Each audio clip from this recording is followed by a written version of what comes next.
So, you saw all my previous videos and you finally got convinced that building an aesthetic lean physique is the basis of every looksmaxx transformation, but you will have to be patient. This is the sort of transformation that will elevate your SMV the most, but it will be the one that takes the longest. For most of you, it will take at least 2 to 3 years of optimal training and dieting to get the desired result.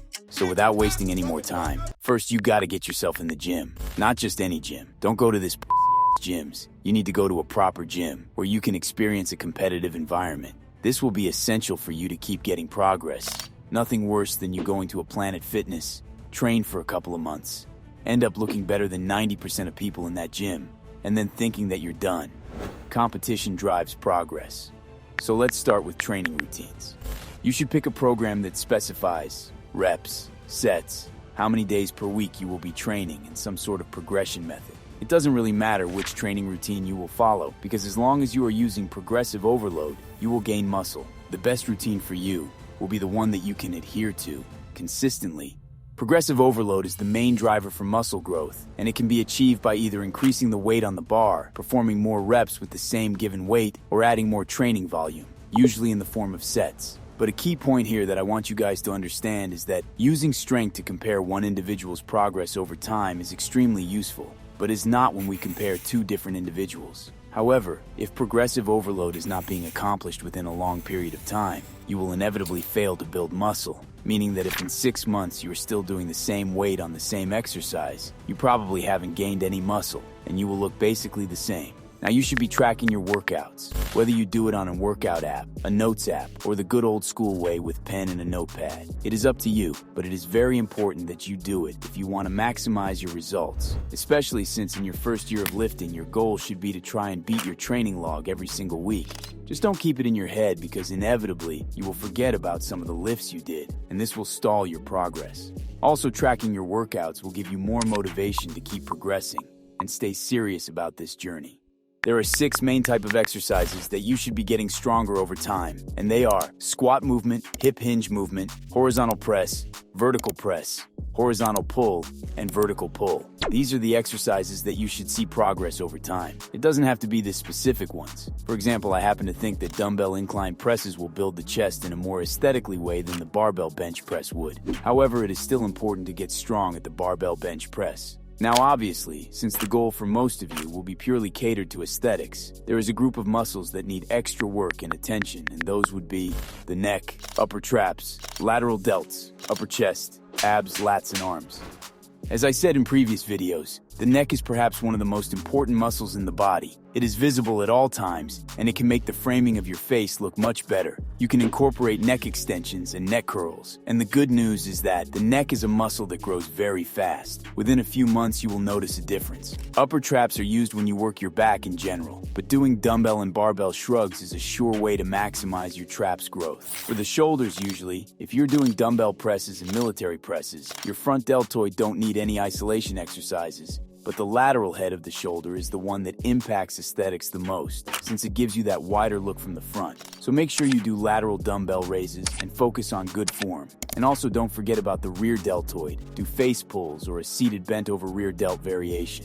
For the upper chest, you want to incorporate incline movements such as the incline dumbbell press and incline barbell press. Anywhere from 30 to 45 degrees will do the job. Some people will find more success on 30 degrees compared to 45 degrees. Do not neglect upper chest, as this is the portion of your chest that truly gives a full and aesthetic look. Nothing worse than seeing lacking upper chest combined with an overpowering lower chest. We often hear that abs are made in the kitchen, but that statement is only half of the truth. Abs are revealed in the kitchen and made in the gym. If you are serious about having an aesthetic body, you should do direct work for your whole midsection muscles. Some people are not going to have popping abdominal muscles just by getting lower body fat. It is the combination of working those muscles with being low body fat that produces the final result. So you should be doing hanging leg raises, decline sit-ups, and rope crunches.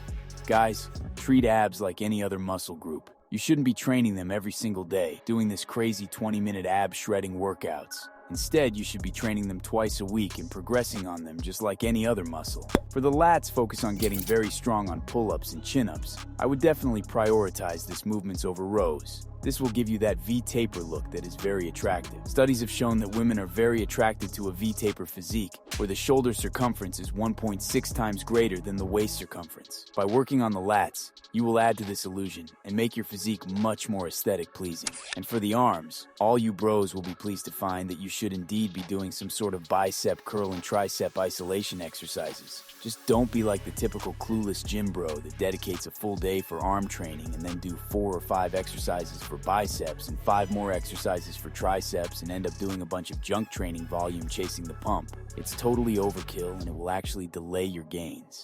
And lastly, for those of you who thought you could get away with skipping leg day, you are inevitably wrong, and you might want to rethink your approach.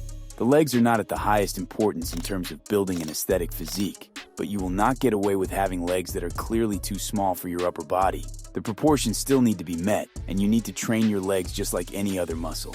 Squats are a good general strength and mass building exercise for the legs, but for our general purposes of aesthetics, I would prioritize Bulgarian split squats simply because the form will be a lot more natural, and you also work the VMO muscles a lot more, which gives a more aesthetic look to your legs. Also, your chances of getting injured are much lower with a Bulgarian split squat. You can also throw in some leg presses and some dedicated calf exercises. However, you don't want to fall into the bodybuilding meme and build supermassive legs. I believe this would actually decrease your appeal and aesthetics slightly because it would make you look shorter and more stocky. Remember guys, we are trying to build an aesthetic physique. We're not trying to bodybuild or even power lift, so we don't need to get attached to the big 3 lifts: bench, squat, and deadlift. When it comes to rep ranges, rest intervals, and number of sets, you should stick to the basics. 9 to 12 sets per muscle group a week, and this would be the bigger muscle groups. While for the smaller muscle groups, you would be doing 3 to 6 sets per week. Remember that these smaller muscles have an overlap when you train your big muscle groups with compound lifts. You should train predominantly in the 6 to 12 rep range. A few sets can be done in the 1 to 5 rep range, focusing on strength, and a few sets on some isolation movements. You can do higher rep work in the 12 to 20 rep range. I cannot stress this enough, but you need to train hard. Just going through the motions in the gym might give you some muscle gains at the very beginning, but this won't last. You need to push yourself in every set and make every set count. All your sets should be taken close to failure and no more than 2 reps away from failure. If you are one of these guys who are able to train for hours on end, you probably aren't training hard enough. You have to prioritize sleep and recovery. Studies show time and time again that sleep deprivation slows down your muscle gains and also impacts your health in a major negative way. Ideally, you would always try to aim for 7.5 to 9 hours of sleep a night. Everyone is individual, and ideally you would wake up without any alarm clock. If for some reason you cannot sleep the appropriate amount of time, try to always wake up after a sleep cycle. Usually these last for 90 minutes. So time your alarm clock with that. It is during sleep that your body actually recovers and make those adaptations. I would always prioritize sleep over training. If you are waking up early to go work out, it is probably not worth it. The saying you cannot out-train a bad diet is completely truth, and this is because nutrition has a permissive role in muscle building.